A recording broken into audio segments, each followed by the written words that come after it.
অবাক হওয়ার তার কারণ বাংলা জুড়ে গত কয়েক বছরে একের পর এক কিডনি পাচার চক্রের হদিশ, সেই চক্রের কতদূর বিস্তার, কোথায় কোথায় কিডনি পাচার চক্রের রমরমা, তা নিয়ে নানা আলোচনা হয়েছে।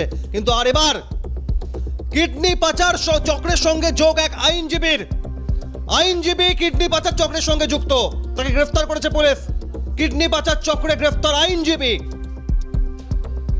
উত্তর 24 পরগনার হাবড়া অশোকনগর এলাকায় দীর্ঘদিন ধরে এই কিডনি পাচার চক্রের তদন্তে অশোকনগর থানার পুলিশ এর আগেই 5 জনকে গ্রেফতার করেছিল, কিন্তু এবার আইনজীবী তার সঙ্গে 1, 2, 3, 4 নয় 11 বছর ধরে কিডনি পাচার চক্রের সঙ্গে তার যোগ রয়েছে। 2014 সাল থেকে এই কিডনি পাচার চক্রের সঙ্গে তার যোগ রয়েছে। প্রদীপ বর কিডনি পাচার চক্রের সঙ্গে তার যোগের সন্ধান পাওয়ার পর গ্রেফতার করা হয়েছে।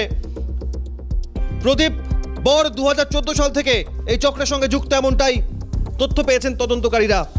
এবং এই কিডনি পাচার চক্রের সঙ্গে যোগ প্রদীপ বর, সে আলিপুর আদালতে প্র্যাকটিস করত। বিস্তারিত জানাবো আপনাদের আরো একবার জানাই, উত্তর 24 পরগনার হাবড়া অশোকনগর এলাকায় কিডনি পাচার চক্রের হদিশ পায় পুলিশ। অশোকনগর থানার পুলিশ জিজ্ঞাসাবাদ পর্বে এক আইনজীবীর খোঁজ পায়, যে আইনজীবী আলিপুর আদালতে প্র্যাকটিস করত। আরো বিস্তারিত জানাবেন, এই খবর ধারাবাহিক নজর রেখেছেন প্রতিনিধি দেবকুমার, রয়েছেন ফোনে। এখনো পর্যন্ত এই ঘটনায় কি খবর সামনে আসছে প্রথমে জানবো দেবকুমার। একদম অভি, দেখো তোমাকে বলে রাখি যে আমরাই কিন্তু মাসখানেক আগে প্রথম দেখেছিলাম অশোকনগরে কিডনি পাচারকারী চক্রের সঙ্গে একজন গ্রেপ্তার, এবং সুদের টাকা শোধ করতে না পারায় কিন্তু কিডনি বিক্রি করতে চাপ, পরবর্তীতে মহিলার কিডনি বিক্রি এবং অশোকনগর থানার লিখিত অভিযোগ। এবং প্রথমে বিকাশ ঘোষ, পরবেশ শীতল, যাকে গ্রেপ্তার করে অশোকনগর থানার পুলিশ, তাকে পুলিশ হেফাজতে নিয়ে কিন্তু আরো 4 জনকে গ্রেপ্তার করেছিল। তাদের মধ্যে 2 জন ছিল মহিলা, এবং প্রত্যেককে জিজ্ঞাসাবাদ করে এবং এই মুহূর্তে কিন্তু তারা জেলে রয়েছে। এবং এই 5 জনকে জিজ্ঞাসাবাদ করেই কিন্তু এই প্রদীপ কুমার বর, যে পেশায় আইনজীবী, তার নাম উঠে আসে। তারপরে চলতি মাসের 3 তারিখে কিন্তু এই প্রদীপ কুমার বরকে অশোকনগর থানার পক্ষ থেকে নোটিশ দেওয়া হয় এবং জিজ্ঞাসাবাদের জন্য থানায় আসতে। সেই বছর বিকেল 4টের সময় গতকাল অশোকনগর থানায় আসে এবং তাকে রাত 3টে পর্যন্ত জিজ্ঞাসাবাদ করে অশোকনগর থানার পুলিশ, এবং জিজ্ঞাসাবাদে কিন্তু সদুত্তর দিতে পারে না, এবং পরবর্তীতে রাত 3:15 গ্রেপ্তার করে। এবং আজকে কিন্তু 8 দিনের পুলিশ হেফাজত চেয়ে তাকে আদালতে পাঠানো হয়। তোমাকে পাশাপাশি বলে রাখি, পুলিশ যারা জানিয়েছে আমাদের যে কিডনি পাচারকারী যারা ছিলেন তারা সেই চক্রের মধ্যস্থতাকারী হিসাবে কিন্তু কাজ করতো এই প্রদীপ কুমার বল, এবং তিনি যে এফিডেভিট তৈরি করে দিতেন, যারা হাবড়া অশোকনগরের মানুষ যারা কিডনি বিক্রি করেছেন তাদের এফিডেভিট গুলো তৈরি করতেন আলিপুর আদালত থেকে, যেটা কোনোদিনই সম্ভব না। এটা বারাসাত আদালত হলে সেটা মেনে নিতে পারতো পুলিশ, এমনটাই জানাচ্ছে। এবং সেখানে কিন্তু উল্লেখ করা থাকতো যে কোনো টাকার লেনদেন নেই এবং আরো একাধিক কিছু। এইভাবে কিন্তু মধ্যস্থকারী কাজ করতে, এবং 2014 সাল থেকে এই কিডনি পাচারকারী চক্রের সাথে সে কাজ করছে, এমনটাই কিন্তু পুলিশ ইজারায় জিজ্ঞাসা উঠে এসছে। দেখুন, আমি এখান থেকে একটা বিষয় স্পষ্ট হবো, এই কিডনি পাচার চক্র, এই কিডনি পাচারের ক্ষেত্রে কিডনি বিক্রি টাকার বিনিময় প্রতিস্থাপন, এক্ষেত্রে দাঁড়িয়ে 2014 সাল থেকে 15, 16, 17, 18 করে 2025 সাল 11টা বছর ধরে কিভাবে চক্র চলতো জানবো। এই মুহূর্তে আমাদের সঙ্গে থাকো দেবকুমার। এই মুহূর্তে আমরা কথা বলবো প্রাক্তন পুলিশ কর্তা অনিল জানা আমাদের সঙ্গে রয়েছেন। অনিল বাবু দীর্ঘদিন কলকাতা পুলিশের বহু গুরুত্বপূর্ণ দায়িত্ব সামলেছেন, এবং তার মধ্যে এই শহর কেন্দ্রিক মফস্বলে কিডনি পাচার চক্রের একটা রমরমা বারংবার নানা পন্থায় উঠে এসেছে। আর এবার সামনে আসলো উত্তর 24 পরগনার অশোকনগর হাবড়ায় কিডনি পাচার চক্রের সঙ্গে আইনজীবীর সরাসরি যোগ। এফিডেভিট থেকে শুরু করে মধ্যস্থতাকারীর কাজ আইনজীবী চালিয়ে যাচ্ছিলেন গত 11 বছর ধরে। অনিল বাবু, দেখুন, আইনজীবীদের সাধারণভাবে লার্নেড অ্যাডভোকেট বলা হয়।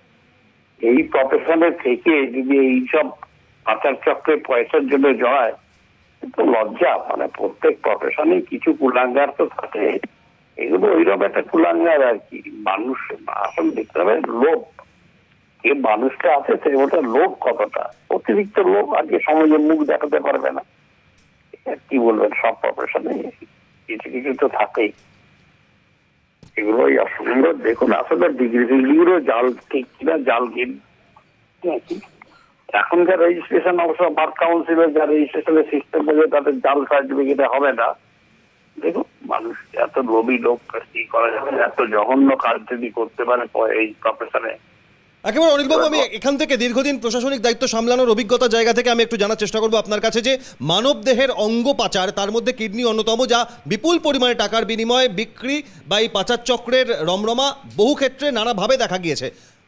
অনিলবাবু, এই অসহায়তার সুযোগ নিয়ে, আর্থিক দুরবস্থার সুযোগ নিয়ে এই কিডনি কোনো ব্যক্তির থেকে নিয়ে বিক্রি করে দেওয়া এবং তাকে কিছু স্বল্প টাকা দিয়ে তাকে রাজি করানো, এই চক্রটা মূলত অতীতে আপনার কর্মজীবনের অভিজ্ঞতায় যদি জানতে চাই যে রমরমটা কি মূলত অশিক্ষা এবং অসহায়তাকেই কাজে লাগায় এরা?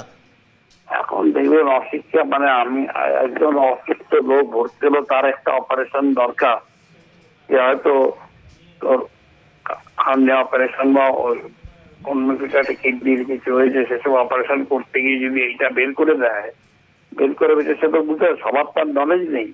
গ্রাম্য লোক বলতে অপারেশন করেছে, এইটা হয়েছে, এখন এই করতে গিয়ে এইসব করেছে। তো যদি কনসেন্ট দিয়ে করে থাকে তো পয়সার জন্য করছে, সেটাও কম নয়।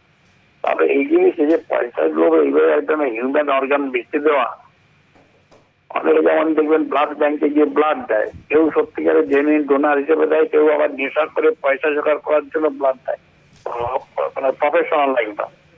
এগুলো তো নেওয়া উচিত না, এগুলো যদি করে থাকে অন্যায়, করে কোনো অন্যায়।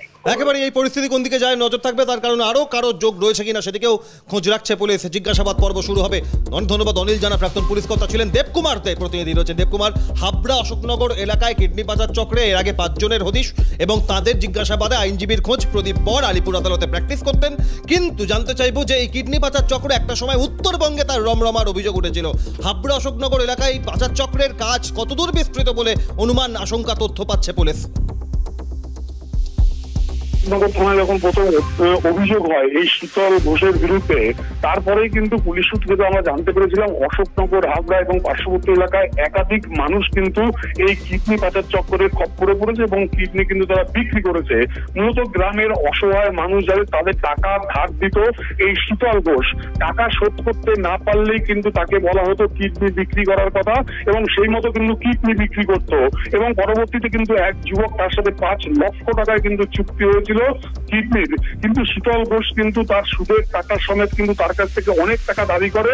তখনই কিন্তু সে পুলিশের দ্বারস্থ হয় এবং পুলিশ তদন্তে নেমে প্রথমে 5 জনকে গ্রেপ্তার করে, পরবর্তীতে এই আইনজীবীকে গ্রেপ্তার করে, যার নাম প্রদীপ কুমার বর, যার বাড়ি কলকাতার বাঁশদ্রোণী থানা এলাকায়। তোমাকে পাশাপাশি বলে রাখি, যে কাজ আদালতে 200 টাকা খরচা হতো, সে কিন্তু এই কিডনি পাচারকারীদের সাথে কাজ করে মধ্যস্থতাকারী করে কিন্তু প্রায় 10,000 টাকা নিত, এমনটাই কিন্তু পুলিশ জানাচ্ছে। এবং এই চক্রের সাথে আইনজীবী ছাড়া আর কে কে যুক্ত আছে সম্পূর্ণটা কিন্তু তদন্ত করে একেবারে খতিয়ে দেখা হচ্ছে। নিজেদের হেফাজতে নিয়ে পুলিশ জিজ্ঞাসাবাদে আর কি উঠে আসে নজর থাকবে। ধন্যবাদ দেবকুমার দে জানালেন। এবং হাবড়া অশোকনগর এলাকায় কিডনি পাচার চক্রে 5 জন আগেই গ্রেফতার হয়েছিল। এবার এক আইনজীবীর খোঁজ পাওয়া গিয়েছে।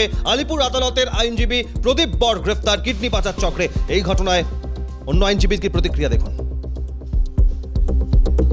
মানুষদের আইনি পরামর্শ দেওয়া, আমরা দেখলাম প্রদীপ কুমার বর নামে বাঁশদ্রোণীর একজন লয়ার, সম্ভবত আলিপুর কোর্টে প্র্যাকটিস করেন। তিনি এই যে কিডনি পাচার চক্র, তাদেরকে আইনি সহযোগিতা বা এদের এভিডেভিট করে দেয়। একটা এভিডেভিট করতে লাগে 200 টাকা 500 টাকা, শুনেছি, এটা শোনা। তো উনি 10,000 টাকা করে নিতেন, সেটা শুনলাম। যে এবং আমরা মনে করি, দেখুন, এই কিডনি পাচার চক্র এত মানে জঘন্যতম সমাজের কাজ, এর সঙ্গে যারা বা যুক্ত তাদের সবাই অ্যারেস্ট হোক এবং তাদের আইনানুগ শাস্তি হোক, এটা আমি চাই। এবং ধন্যবাদ জানাবো অশোকনগর থানার মাননীয় অফিসার ইনচার্জ চিন্তামণি নস্কর সাহেব সহ টিম অশোকনগর থানার পুলিশ প্রশাসনকে।